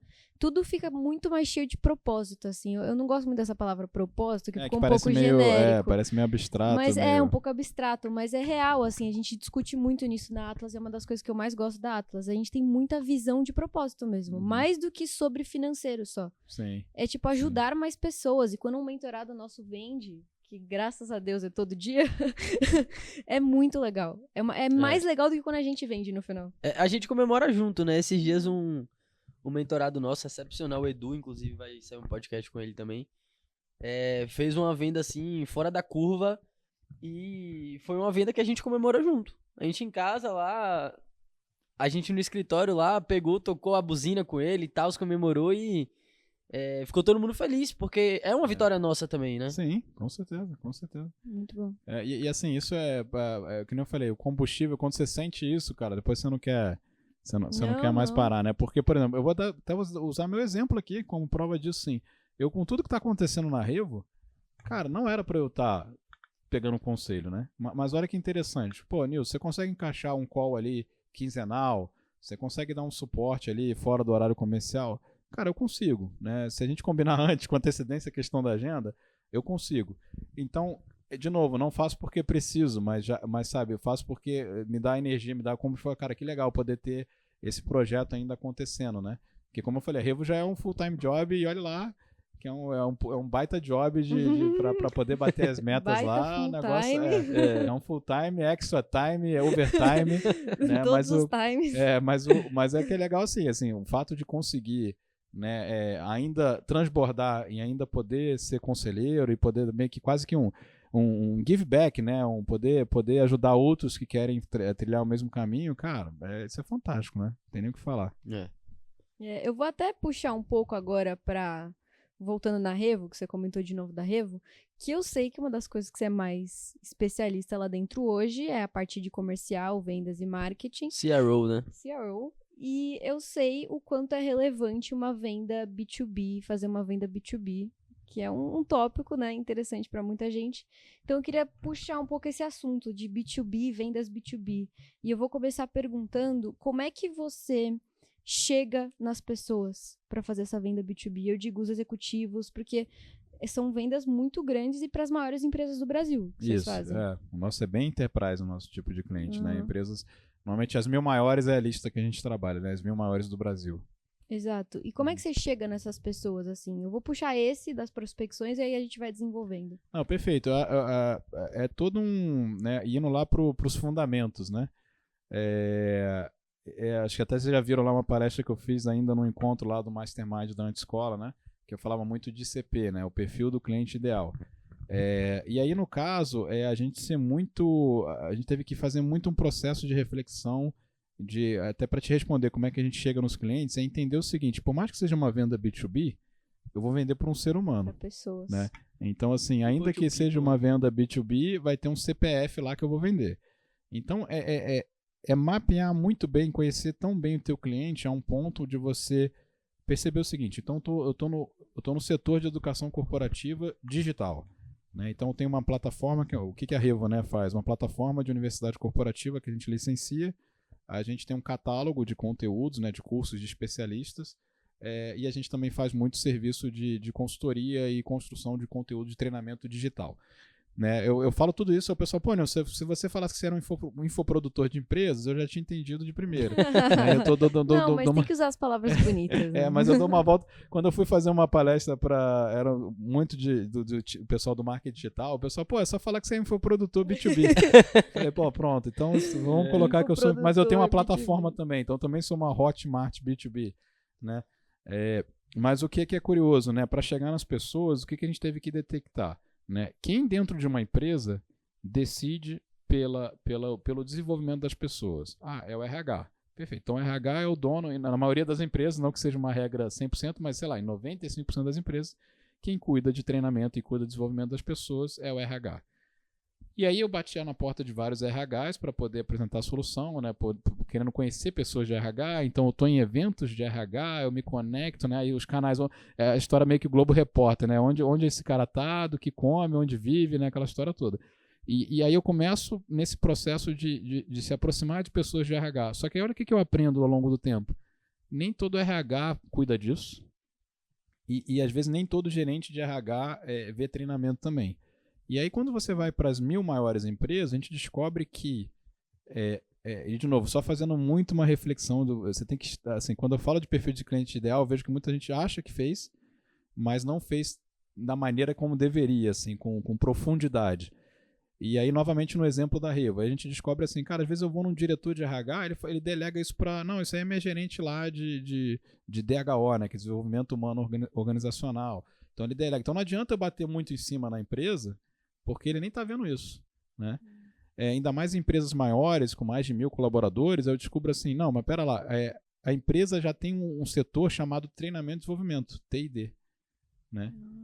Então, se eu chego numa empresa e a empresa não tem um departamento de treinamento e desenvolvimento, provavelmente ela não tem um tamanho suficiente para me contratar. Não é seu ICP. Não é meu ICP. Agora, quando ela já tem uma maturidade e ela tem um time de treinamento e desenvolvimento, que às vezes vai ter um coordenador aqui ou um gerente aqui, legal, é com esse cara que eu vou falar. É com esse cara que eu tenho que falar. Então eu comecei imaginando, estou exercitando até como é que foi a nossa maturidade com relação a isso. A gente achava que era RH. A gente fala, não é só RH. É não só RH, como é subnichado em T&D.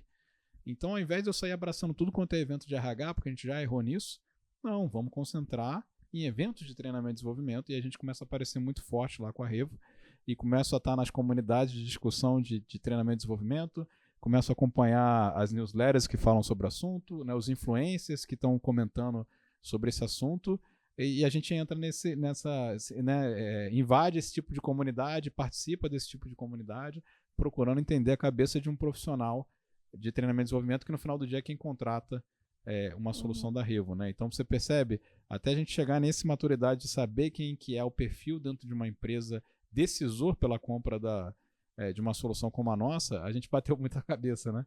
Sim, e teve que testar e errar, né? Teve que testar e errar. Muito bom. Mas sabe que quando eu pergunto isso, e quando eu perguntei isso, eu esperava uma resposta meio, a gente vai em eventos, ou a gente faz uma campanha de tráfego, não sei, tanto faz.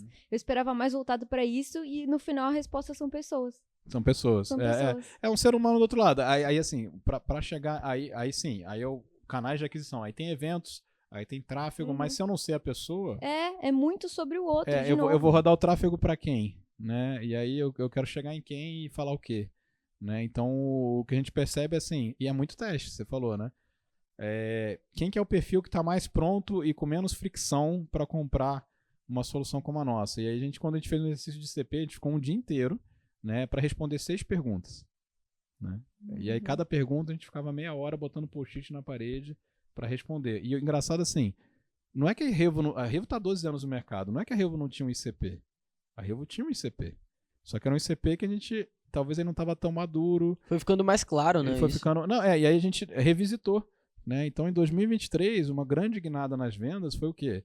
O famoso arroz com feijão bem feito. A gente voltou e falou, deixa eu pegar esse ICP aqui. A gente abre o ICP e fala, cara, ele tem uma coerência, mas ele não está totalmente certo. Né? E aí é a questão de afinar a mira do marketing, né? Porque como a nossa venda B2B, venda de alto valor, não adianta eu ligar o tráfego metralhadora e tirando para todo lado para ver se pega alguém. Né? São as 1000 maiores. Então não tem que fazer, eu não consigo ter 50 mil leads. né? Igual no B2C. Né? São as 1000 maiores, esses são os meus leads. Agora, quem são as pessoas dentro das 1000 maiores que eu tenho que estar conectado, que eu tenho que estar falando, né? E aí a gente começa a fazer esse exercício do ICP muito melhor apurado e fazendo as perguntas certas, fazendo o quê? Quem são os 20 maiores faturamentos, os 20 maiores clientes da Revo? São esses aqui. Aí a gente ficou olhando para essa lista e fala, tá bom, agora vamos fazer o processo detetive aqui, CSI, né? O que se assemelham nesses 20? E a gente meio que realmente fez um raio-x assim. ali, minucioso, do tipo, olha a clareza que a gente tem do ICP. A empresa tem que ter necessariamente um departamento de treinamento e desenvolvimento. Se ela não tiver um departamento de treinamento e desenvolvimento, eu já elimino. Por que eu já elimino? Porque ela não está madura, não tem um nível. Se ela não tem um departamento para chamar de treinamento e desenvolvimento, significa que ela não é madura o suficiente para valorar o que eu tenho para oferecer. Entendeu? E antes a minha cabeça era só em RH. Entendeu? Caraca. Agora a gente exercício de 6 perguntas. Feito com chamamos as lideranças, a gente exercitou, mas olha só, hoje eu consigo virar pro meu social seller, vamos dizer assim, pro meu BDR, que é a prospecção fria, eu falo, cara, se você chega na empresa e você descobre que o RH é uma pessoa e sequer tem um ambiente chamado, um departamento chamado treinamento e desenvolvimento, nem continua. Ele não já desqualifica, né? Já desqualifica, ele não tem um nível de consciência suficiente para valorar o que eu tenho para oferecer. A solução. Qual que é o tempo de ciclo de venda que vocês têm? Hoje a gente tem serviços mais customizados que são um ticket ainda maior, né? Então varia um pouco de acordo com a linha de negócio, mas o médio de tudo, 60 a 75 dias ali, é um ciclo de venda médio nosso. Quando é uma venda de catálogo, que são os cursos prontos, é uma venda mais rápida. Né? Se é um projeto, e normalmente que a gente chama de fábrica de conteúdo, envolve muitos profissionais, é um projeto meio que levantar um prédio, vamos dizer assim, aí o ciclo de venda pode ser maior, aí 100 dias, 120 dias, né? A gente já teve ciclo de venda de 1 ano, né? Ficou 1 ano negociando, mas aí também era projetos, né? Aconteceu isso ontem com a gente, né? Follow-up infinito, né? Aquele follow-up infinito ali até...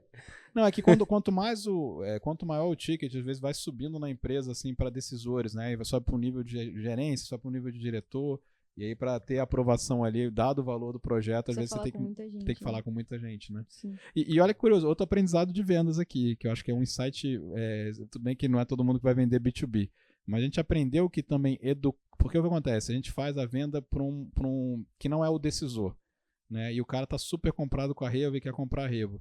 Aí ele leva a nossa proposta para dentro de casa e vai vender para o diretor. Ele vende bem o que a gente está fazendo? Não. Ele não sabe vender. E muitas vezes a gente perde isso. O que a gente aprendeu a fazer? Educar o cara na ponta. Meio que ajudar ele a montar o business case do que é valor para ele. Né? O que ele vai ter de ROI com a nossa solução. O que a gente vai entregar de valor para ele. Por exemplo, assim, cara, tá vendo que você vai colocar 200 mil no nosso projeto? Mas o que a gente está chegando é um impacto de 1 milhão, 2 milhões. Você ensina o cara a vender também. Eu ensino ele a fazer o business case. Eu tenho que educar ele a fazer o business case, porque ele vai chegar na frente de um diretor, e o diretor orientado a números, um CFO da vida, ou qualquer coisa assim, ele vai fazer as perguntas para ele, não vai saber argumentar, a gente vai perder a venda. Né? Então também instrumentalizar o meu... São 2 vendas, né? São às vezes 2, 3, né? Dependendo de onde isso sobe. Então eu tenho que instrumentalizar ao máximo essa pessoa que vai fazer a venda interna dentro da empresa para poder fazer a venda da nossa solução. Nossa, quanto mas mais... isso é uma malícia boa do B2B, é um insight bom. Quanto mais eu instrumentalizar ele, der ferramental e argumentação e ajudar ele até a desenhar um business case, melhor ele vai vender lá dentro. Né? E sempre tem a pessoa que você vai vender ali e o influenciador da decisão, né? Então você já tem isso muito bem mapeado. Normalmente aqui é a esposa, o sócio, um head operacional. Mas a importância de você ter isso... saber disso ainda em momento de negociação, né? Sim. Para você não ser surpreendido depois. A gente fala muito de liderar a venda. Liderar a venda é isso, é saber quais são todos os stakeholders do outro lado, quem faz o quê, quem dá a canetada final e como é que eu faço a informação chegar do jeito que eu gostaria que chegasse. Perfeito. Nesse decisor, né? Muito bom. E assim, até puxando porque vocês têm muitos vendedores internos. E como é que você faz essa gestão home office de... nem só vendedores, assim, 200 colaboradores aí dentro. Como é que é a gestão home office de 200 colaboradores? Muita ferramenta, muito ritual, né? E assim, uma cultura... como é que acontece hoje? Né? A gente não começou assim, mas assim, a gente é muito orientado a processo, a ritual, a gente falou muito de ritmo. Então, todos os squads operam do mesmo jeito, que todo mundo tem daily, né? E aí eu gosto de brincar, né? Daily, todo dia, diariamente. Eu falo esse pleonasmo aí porque é de propósito, porque eu já vi mentorado meu, você tá fazendo daily? Eu tô fazendo 2 dailies por semana. Eu Só falo, cara, segunda. Dele, eu falo, ó, daily, como o inglês diz, daily é diário, né? Você tá fazendo no máximo um twice a week. Isso não é daily, entendeu? E aí é um pouco isso, assim, a gente é muito categórico com o ritual, justamente porque assim, tá todo mundo remoto, né? Então a importância de ter as dailies, todo mundo entra no mesmo horário, combina o jogo, aí vai todo mundo trabalhar, ninguém fica fazendo microgerenciamento não.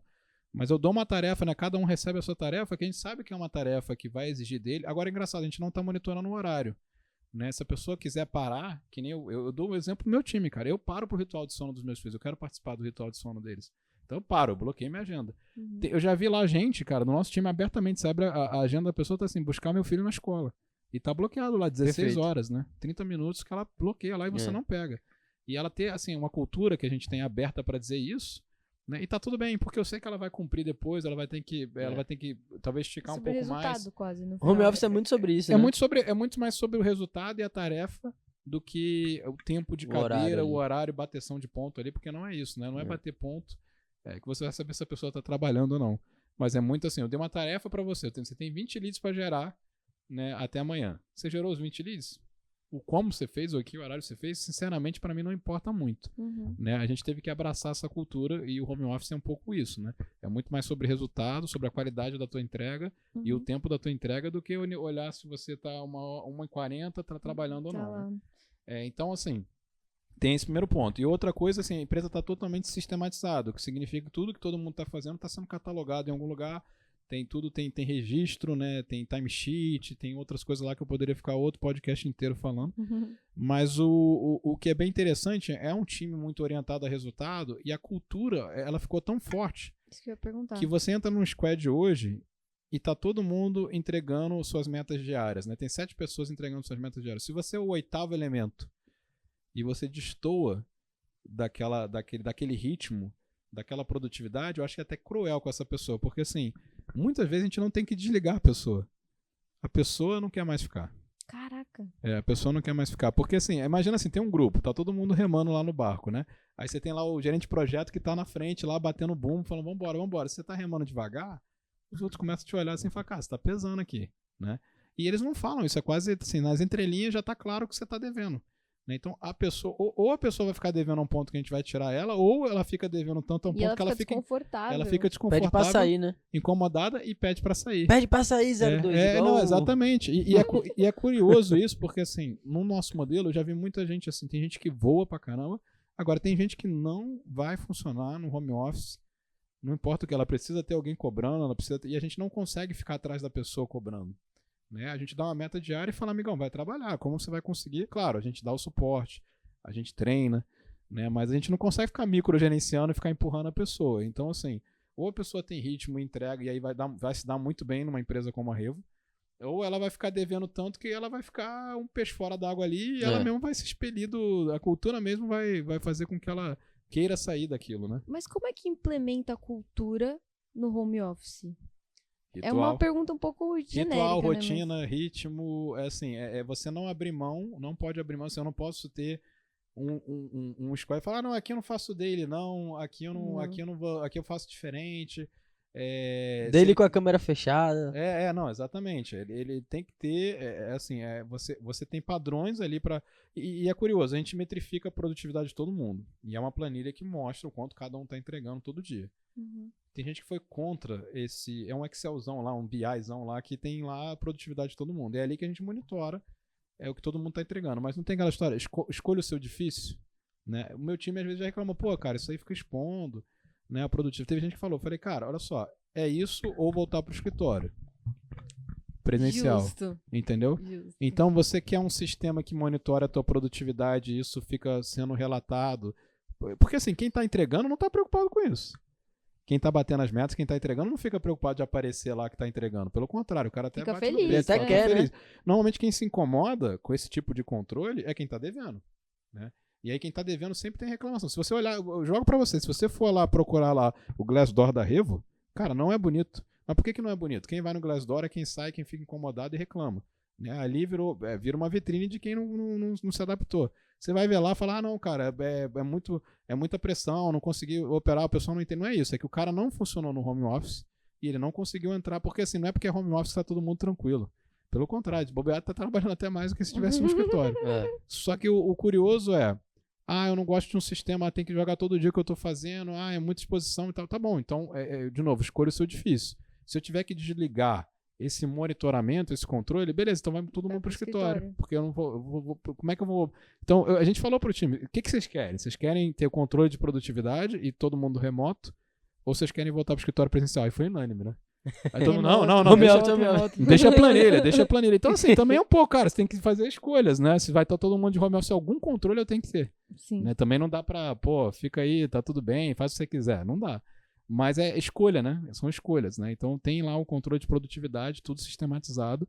E o pessoal acabou falando assim, que bom, é isso que eu tenho que ter pra ficar no home office? Tá Eu topo. Tudo bem, eu agora topo, eu faço com vontade. É isso aí. E tem muito gestor de projetos também, né? Tem, cada squad tem um gestor de projeto, isso aí de novo, quem vai, tem que ter o tubarão no tanque, né? Tem que ter o ritmo, tem que ter alguém lá que gere ritmo. Por quê? Porque se tiver alguém muito defasado, o que acontece muito em empresas, né? E às vezes a gente fala isso em mentorias, tem empresas assim, cara, que por não ter nenhum controle e nada é metrificado, o que pode? Pode tudo. Não tem ninguém devendo. Né? Tá todo mundo muito bem. E aí normalmente você tem aquelas empresas que tem um cara que trabalha muito e carrega, sei lá, 6, 7 pessoas nas costas, que é o talento. Chega uma hora que esse talento fica cansado e fala, cara, nada vai mudar aqui e vai embora. Então você perde o bom porque você não tá tirando os ruins, né? Não tá de olho nos ruins. Então é importante ter esse ritmo, esse controle, porque aí você tá sempre tendo assim, cara, o que é o tubarão no tanque? Eu falo assim, é uma linha, né? Basicamente é uma linha que assim, daqui para baixo eu não aceito, né? A gente fala brincando, tem a metáfora, mas assim, é uma linha que aqui, cara, você tem que operar daqui para cima, aqui é o mínimo que eu vou aceitar. Então assim, que empresa que tem um mínimo muito claro, né? Para falar daqui para baixo eu não aceito. Então a questão da gestão remota, a gente tem isso muito claro. A gente tem a regra do jogo, a gente tem os combinados e combinado não sai caro. Você vai entregar abaixo da linha? Tá tudo bem, mas tá tudo bem, né? No sentido, vai acabar saindo. Em algum momento você vai sair. Ou a gente vai sair com você ou você vai pedir pra sair, né? Nilson, muito bom então. Então, assim, aula de cultura aqui, né? A gente sabe que, primeiro, a cultura, ela vem de cima pra baixo. Sim. É aquela analogia à escadaria, né? Você lava de cima pra baixo, que é muito mais fácil. Essa eu não conhecia, mas vou levar pra minha caixa de ferramentas. Mas a cultura é top-down mesmo, concordo. A gente fala assim, que a escadaria é muito mais fácil lavar de cima pra baixo. Então, perfeito. A cultura é a mesma coisa. Perfeito, boa. Vou levar essa comigo aí. Muito bom. E eu também vou levar muitas coisas que você falou aqui, muitos insights, muito obrigada. E até puxando um pouco agora pra gente dar uma finalizada, eu queria escutar um pouco de você, o que você vê de tendência pro mercado de educação, pro mercado de mentoria, assim, pros próximos anos? Legal. Tá quente, né? Tá aquecendo muito e eu te explico por quê. O que tá acontecendo no mercado, né? Quando a gente fala de tendência, o mercado no digital, não sei se já ouviram falar de fórmula de lançamento, né? Érico Rocha. Não conheço. Né? Agora, olha que curioso. O que era a fórmula de lançamento? Eu falo com os mentorados lá que a gente teve lá em época de anti-escola, que eram os empreendedores digitais. A gente falava, cara, como é que era a fórmula de lançamento em 2012, 2013? Cara, ai, que saudade. Ai, que saudade. Ô, tempo bom, que o lead era barato, né? Que a gente bombava, o ROI era alto.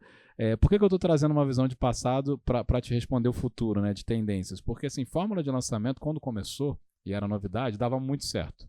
Não que ela não funcione hoje, né? Mas, assim, já foi tão usada, já virou meio mainstream. Saturou um pouco. Saturou. Né? Então, assim, hoje você tem que... E aí o que a gente percebe é o seguinte, e esse tempo ele está cada vez mais curto. Né? Tá cada vez mais curto. Então, o que hoje vira um curso, ou o que hoje vira um livro, provavelmente aquela estratégia do livro já está defasada. Assim, ao ponto de ter virado livro e todo mundo conhecer, ela já está defasada. Por que eu estou dizendo isso? Porque agora virou um jogo meio quase de insider, né? Informalmente, talvez assim, o que está funcionando hoje no mercado... só quem está operando, quem está no campo de batalha sabe o que de fato está funcionando, sabe? Se você lê um livro de 2 anos atrás, de 3 anos atrás, provavelmente aquela tática ela já caducou. Quem está jogando o jogo, né, Nilson? Quem está jogando o jogo. Uma pele em risco ali na linha de frente. Quem está no campo de batalha executando, por isso que assim, quando a gente fala de ecossistema e a questão da anti-escola, a gente falou sobre ambiência, né? Todo mundo que está aqui executando o que vocês estão falando com a metodologia de vocês, quem está no campo de batalha tem uma formação muito privilegiada. Né? Então isso faz com que a tendência, essas coisas da mentoria, e aí eu vou falar mentoria, às vezes o nome mentoria ele pode estar sendo usado de uma maneira incorreta, tem gente que fala que está dando mentoria, não é mentoria, tem muito mentor fake e tudo mais, né? Por isso que às vezes a coisa do conselheiro eu vejo aparecendo mais, que nada mais é do que um mentor também, que muda talvez a atribuição, mas é um advisor, né? É um conselheiro independente, quer você chame ele de mentor, de conselheiro, qualquer nome. Mas por que isso está em crescente? Porque quem está fazendo, né, sabe o que está fazendo, aquilo não virou livro, aquilo não virou curso ainda. Né? E provavelmente se virar um curso, se virar um livro, já foi. Né? Então, é mais rápido, né? É muito mais rápido, está muito dinâmico. E hoje, o que está funcionando, o que funcionava há 2 anos atrás, hoje já não está funcionando. Então, assim, cada vez mais se você está jogando um jogo, quer jogar um jogo de alta performance, jogar um jogo num nível que você não está jogando ainda, provavelmente você vai ter que pagar para jogar esse jogo. Né? E pagar é achar um mentor, achar um conselheiro, né, tá conectado com vocês para poder tá escutando, por isso a importância da ambiência, escutando o que funciona hoje. Né? Então a tendência, assim, cada vez mais esses modelos de educação experimental, de troca de experiência, eu estou fazendo isso ganha muita força, porque hoje não tem muito mais uma fórmula. Né? Eu falei da forma de lançamento justamente para fazer essa provocação. Hoje não tem fórmula. Né? Tem métodos, esses métodos às vezes eles até caem no tempo. Então a importância de você estar conectado com quem está fazendo o resultado hoje. E eu não vejo outra forma senão uma mentoria ou um conselho, ou estar com um conselheiro, ou estar com quem de fato está no campo de batalha executando, né? E pega quem fez o que você quer fazer. Acho que isso pra mim seria um puta insight, assim, porque tem muita gente ensinando coisa, esses mecanismos falsos, assim, de pessoa que não fez o que a pessoa quer fazer. Funil mirabolante, né? Não, o que eu brinco assim, você tem que até fazer uma crítica, né? Se a pessoa tivesse um método tão bom que ela estava multimilionária, será que ela estava fazendo um curso de R$197 para passar isso para você? Né? E eu vejo gente vendendo... Né? Será que eu estou precisando de vender esse curso?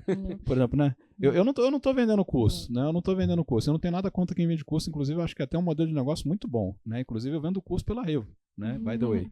Mas o que eu quero dizer é o seguinte, às vezes você conectar assim, a oferta que estão te fazendo com a promessa. Né? Provavelmente, se você quiser jogar um jogo de alto nível, de fazer vendas de altíssimo valor, cara, você vai pagar caro por isso. Não é um curso de R$197 que vai te ensinar a fazer isso. Tem alguma coisa errada. Não bate o valor, né, o preço que estão te fazendo para a promessa que estão gerando. E aí o pessoal ficou muito bom em copy, né, as headlines, copyright estão muito bom que joga essa promessa né, vende uma Ferrari pelo preço de Fusca. Quem não ouviu isso? Mas às vezes você vai receber um Fusca mesmo, você não vai receber uma Ferrari, não. É sem garantia, né? É, sem garantia, né? Exatamente. E eu gosto de perceber também que tem gente que vende curso de R$97 prometendo você vender um hiper high ticket, só que a pessoa sempre vai aplicar as melhores estratégias que ela tem pro negócio dela. Sim. Então, se no negócio dela ela não está fazendo o que ela está prometendo, o que ela tá vendendo então a no promessa curso, é errada. Porque não tá dando certo, né? Exatamente. Muito bom. É muito bom. Exato. Nilson, e agora puxando aqui pro final desse excelente podcast que a gente fez aqui com muito aprendizado, o que você deixa assim de dica? Vamos dizer que todas as pessoas que querem começar no mercado ou otimizar ali, né, aumentar a sua performance, seja como mentor, conselheiro, advisor, qual que é a sua dica assim para todas essas pessoas? Escuta esse podcast de novo, 5 vezes, 7 vezes, que eu acho que o que não faltou aqui... Faz o download. Faz o download, porque, cara, assim, acho que eu não vou nem falar porque se eu falo que eu vou dar a dica agora final, de tudo que eu já falei, cara, eu acho que escuta várias vezes esse podcast, porque a gente já falou muito sobre isso, mas tentando te responder, né, vamos lá, eu acho que é uma combinação de tudo que a gente falou hoje, né, é um pouco assim, procure alguém que já chegou onde você quer chegar, a importância do ambiente, com quem você está conectado, né, procura se conectar com gente que já fez o que você quer fazer. Né, isso pode ser mentor, pode ser até um ecossistema, às vezes um mastermind, né, ou até clubes de discussão, né, procura muito conhecimento, mas além de conhecimento, cara, executa, se joga, põe para jogo, entra no campo de batalha porque não tem aprendizado ainda melhor, né, você não vai aprender a nadar lendo livro, né, então tem horas que você tem que se colocar para jogo, tem que executar até para ser parte do aprendizado. E, cara, você vai errar, mas tá tudo bem errar, você vai corrigindo rota, né? Empreender é um pouco assim, você não tem certeza de nada, é muito teste, se joga no campo de batalha, vai testar alguma coisa, não deu certo, muda a rota, corrige a mira, e assim você vai jogando. Provavelmente em algum momento você acerta, pode ter certeza. Erra rápido e conserta rápido, né? É isso aí. É isso aí. E pra quem quer acompanhar, te conhecer um pouco mais, fala aí sua rede social, Vamos lá. LinkedIn, YouTube, Seu momento de Twitter. brilhar. Vamos lá. Então vamos lá. Tô no LinkedIn como Nilson Figueiredo, né? Pra quem prefere LinkedIn. E eu tô no Instagram com @nil_figueiredo. Então tem um pouquinho diferente, mas com certeza me acham. Então fala com vocês que vocês vão passar meu contato aí. Eu super aberto aí pra trocar experiência. Espero ter agregado muito aí com tudo que a gente falou hoje. E novamente, faz o download desse podcast que a gente entregou muito valor aqui. Foi, tá muito bom. E se foi bom, escuta de novo, que provavelmente vai ter mais insights aí quando você escutar de novo do que só na primeira, né? Eu agradeço sua participação aqui no podcast, mas além disso também agradeço os seus ensinamentos todos para Atlas, como mentor, como mentorado, como tudo, como amigo. Que legal. Então, muito obrigada de coração, a gente agradece muito. E aqui... Feliz. Sempre o nosso convidado é muito bem tratado, tá? Quando o Nilson chegou, já tinha um super... Qual foi o nome que a gente usou? Café turbinado. Café da manhã turbinado, tá? Então agora a gente comeu bem. E agora a gente vai encerrar esse podcast tranquilo. Time comercial tá rolando venda, as coisas estão acontecendo, daqui a pouco vai entrar em reunião. E a gente vai encerrar esse podcast indo ali almoçar, um churrasco. Nossa. Um churrasco lá em casa. Eu vou Agora falar assim, quando eu soube disso, eu falaram, pode vir no podcast? Eu falei, vamos lá, vamos ver. Ele falou, tem isso aqui. Eu falei, agora eu vou. Não, brincadeira. E, pessoal, eu tô muito feliz aqui, poder ter participado aqui com vocês, tá contribuindo não só aqui no podcast, como no dia a dia, né? E se você for convidado aqui pro podcast da Atlas, pode ter certeza que você vai ser muito bem tratado, porque eles não estão inventando, não. A comida aqui se você sentou aqui é porque você vai comer muito bem. É isso aí, show de bola. Muito bom, gente. Obrigado. Bora. Valeu. Obrigada.